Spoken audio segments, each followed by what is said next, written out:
मांगे सबसे पहले मैं खड़ा होऊंगा।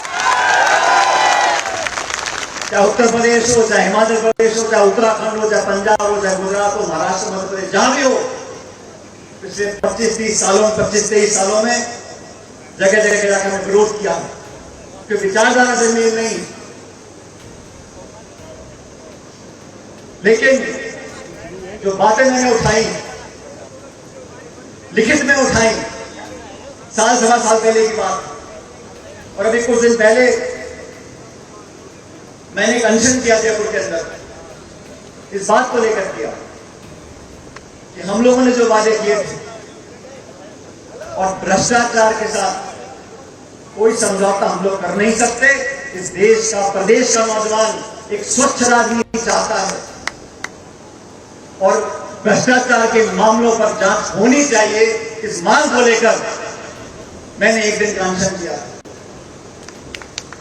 मैंने किसी का विरोध नहीं किया, मैंने कोई आरोप नहीं लगाया, मैंने शालीनता से, विनम्रता से सिर्फ इस बात को मांगा था और आज भी मांग रहा हूं। अभी हफ्ता हो गया है, कोई कार्रवाई हुई नहीं।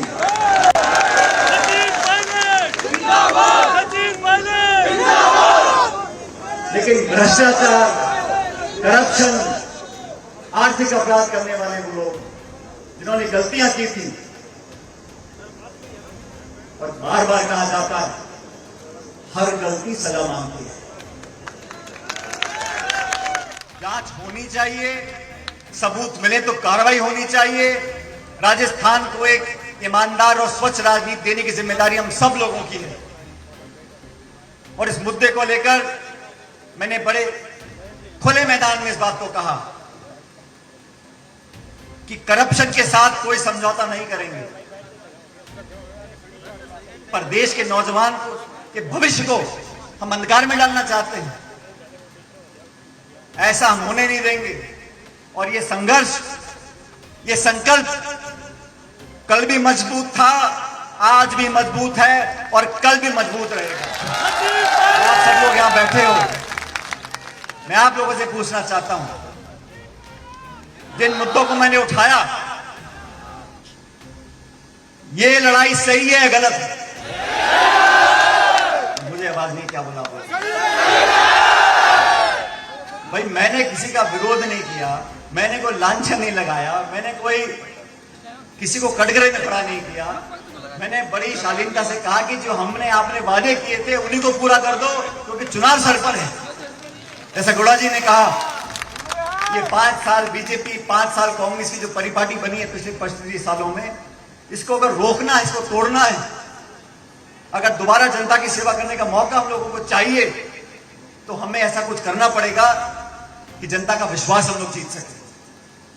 इसलिए आज इस सभा में आप सब लोगों ने बहुत आशीर्वाद दिया, और खासकर हमारी शहर की जो वीरांगना है, इसके भविष्य के बारे में चिंता प्रकट करी है। मैं सभी वक्ताओं को आश्वासित करना चाहता हूं कि जितना जोर हम में है, और गुड़ा साहब आपने ऐसा कैसे बोला, हम लाचार हैं, कमजोर हैं, मजबूर हैं? अरे ये लोकतंत्र है, यहां जनता जनार्दन है। जिसके सर पे हाथ होगा वो ही ताकतवर होगा। बाकी ये पद, कुर्सियां, मंत्री संतरी आए चले गए, जो जनता के दिलो दिमाग में अपनी छाप छोड़ेगा वही देश में राजनीति करेगा। मेरा तो आप लोगों से निवेदन है, 36 कौम के लोगों से, कि आपने हमेशा मान सम्मान और प्यार आशीर्वाद दिया है, भविष्य में भी आप देते रहोगे। और हम लोग मिलकर इस परिवार की बेहतरी के लिए जो सबसे बेहतर काम हो सकता है उसको करने में कोई कसर नहीं छोड़ेंगे। लेकिन आप इस विश्वास के साथ यहाँ पर हमारा सत्कार किया, आशीर्वाद दिया, मैं आपका बहुत धन्यवाद करना चाहता हूँ। लेकिन आने वाले समय में ना तो हम डरने वाले हैं और ना हम पीछे हटने वाले हैं। हम सिद्धांत की राजनीति कर रहे हैं, ईमानदारी की राजनीति करना चाहते हैं, वादों को पूरा करना चाहते हैं, जवान किसान को मान सम्मान देना चाहते हैं, बच्चों को पढ़ाना चाहते हैं, एक अच्छा राजस्थान बनकर उभरे, ये हमारा संकल्प है। और मुझे पूरा विश्वास है कि आप लोगों का पूरा आशीर्वाद हमें मिलता रहेगा। अगर मिलेगा तो दोनों हाथ खड़े कर बता दो मुझको कि अपने वाले समय में बेहतर राजनीति कर देंगे। मैं आप लोगों का धन्यवाद करना चाहता हूं। मेरे साथ जोरदार नारा दो, भारत माता की, भारत माता की, भारत माता की। बहुत बहुत धन्यवाद। राम राम। धन्यवाद पायलट साहब। अब मैं शहीद के भाई रूपचंद जी और कैलाश जी से निवेदन करूंगा कि वो आए हुए अतिथियों को मोमेंट में भेंट करें। कैसे आप ठीक है? सबसे पहले पायलट साहब को मोमेंट तो दें। रूपचंद जी जल्दी करें।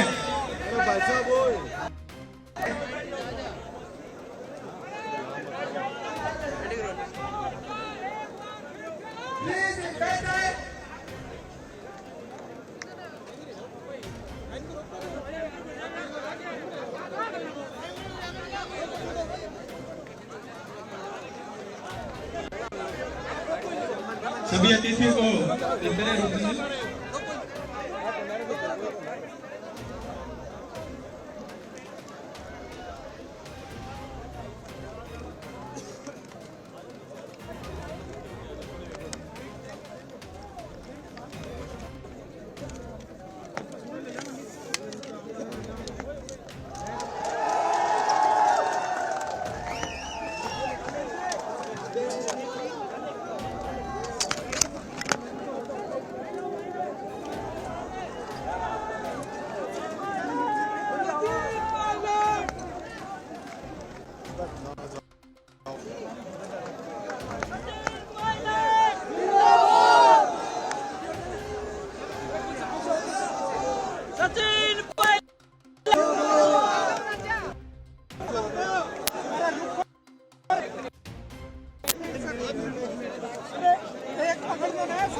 वो सिर्फ जब सब लोग पक्ष में थे तब बीजेपी की सरकार थी, वसुंधरा जी मुख्यमंत्री थी और बहुत सारे आरोप लगे थे करप्शन के, भ्रष्टाचार के, बहुत से स्कैंडल्स हुए थे। तो उनकी एक निष्पक्ष और पारदर्शी जांच होनी चाहिए, ऐसा हम लोगों का मानना था। और हम लोगों ने खुद ज्ञापन दिए थे गवर्नर साहब को, राष्ट्रपति जी को कि जांच होनी चाहिए। अब सरकार हमारी बनी है, अब 4 साल से ज़्यादा हो गए। मैंने पूर्व में चिट्ठियाँ लिखी थी लेकिन कुछ कार्रवाई हो नहीं पाई। इस वजह से मैंने अनशन किया था और अनशन मेरा वसुंधरा जी की सरकार के कार्यकाल में जो करप्शन हुआ, जो हम लोगों ने बहुत से प्रमाण इकट्ठे किए थे उस वक्त, तो उस पर अगर होता तो लोग, मैं समझता हूँ, क्योंकि हमारी कथनी करने में फ़र्क ना हो, ये विश्वास दिलाना। और अब चुनाव में बहुत समय बचा नहीं है, इसलिए करप्शन के खिलाफ हमारी ज़ीरो टॉलरेंस की पॉलिसी है। तो काम होने चाहिए। जो अब है करप्शन, भोजपुर में भी जो प्रकरण हुआ है सोसाइटी वाला, हाँ, उस पर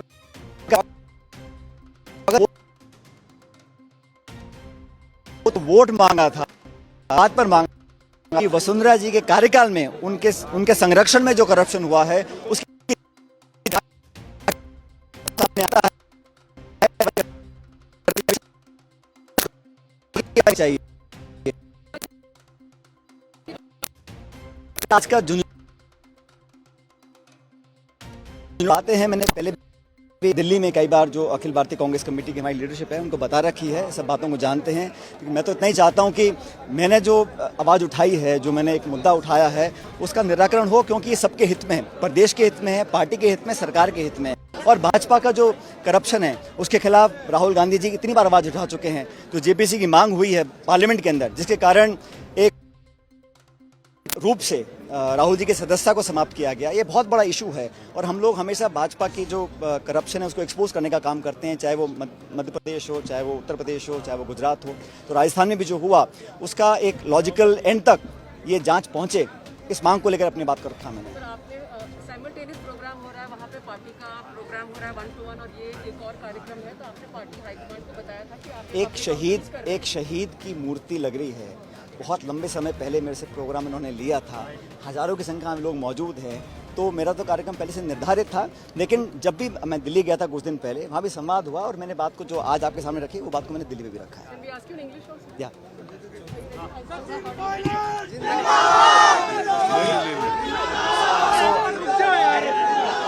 some days ago,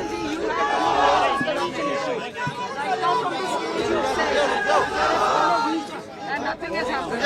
so some days ago, I had kept a luncheon in Jaipur, seeking probe into the many corruption issues that came up while we were in opposition. And Minister, that they had promised that once we form a government, we'll have a very transparent and a full investigation on those issues. We had gone and given memorandums to the Rashtrapati, to the Governor of Rajasthan, asking their intervention. When we formed the government more than 4 years ago, I've written a few letters also to the Honorable Chief Minister. Nothing seemed to have happened. That is why I kept that one-day fast, Anshan, in the hope that some strong action will be taken. And corruption is an issue on which we have a zero-tolerance policy. So when there is enough evidence, when we had evidence when we were in opposition, I'm sure that when we're in government, we can have much more evidence. But a proper, thorough investigation was required to be done. There are other corruption cases. For example, the one in Jodhpur that is now coming up. I welcome all those steps taken against the corrupt practices done now. But we didn't seek votes, except in the name of doing action on the corruption that Vasundhara government unleashed in Rajasthan. So we didn't do enough on that. That's why I wrote letters. I hope that we do this because even in the Congress party, Rahul ji and the entire Congress has fought against the corruption that the BJP government in Delhi is doing. The asking for a JPC was fear the economic fraud that was unleashed on India. It was in opposition to that. So it's something that we have done always, and wherever I've campaigned in India, whether it's Gujarat or Madhya Pradesh or Uttar Pradesh, we have always exposed the corruption that BJP has done. In Rajasthan, elections are 7 months away. We wanted effective, a transparent inquiry under all those scandals that broke out when the BJP was in power, and I think we should do as soon as possible. The government, your government, the state leadership and the Congress party in charge, Randhawa ji is here. They have a one-to-one talk was scheduled for today. You have had a simultaneous That program program, and the party that is program was issued later. This is a martyr's unveiling of a statue. This program was given weeks in advance, and I had committed to be here. I've always told whatever I'm saying to you. I've told the leadership of the Congress party in Delhi also. one-to-one. I've always spoken. Whenever I'm asked to speak, I will certainly speak. And do you think Mehengai Rahat is the mantra to win I the welcome election? I welcome all the schemes that we are taking to provide relief to the people of Rajasthan. Now, while we do that, the welfare measures, etc., I think that's a welcome step, and I think we should do more of those. But in politics, credibility and what you say is also very important. When you go to polls 7 months later, we will be asked that you made all those allegations. Either you were lying or you didn't have enough courage to take strong steps against corruption. And I believe this stand of mine, I will stand firm on it, and I will go ahead with my issue of giving clean politics and eradicating corruption from Rajasthan. So many of the ministers, Rajendra Gujaji, Ved Prakash, they were very aggressive in attacking even the incumbent government. Like he said, No, our issue is very simple. Issues only is limited to the point that we had made promises to investigate those huge corruption scandals that happened, and they are in public domain. Like I said, there was evidence at that time. We haven't acted enough on those evidences. Now is the time. In 7 months that are left, we must prove that what we say and we do what we mean.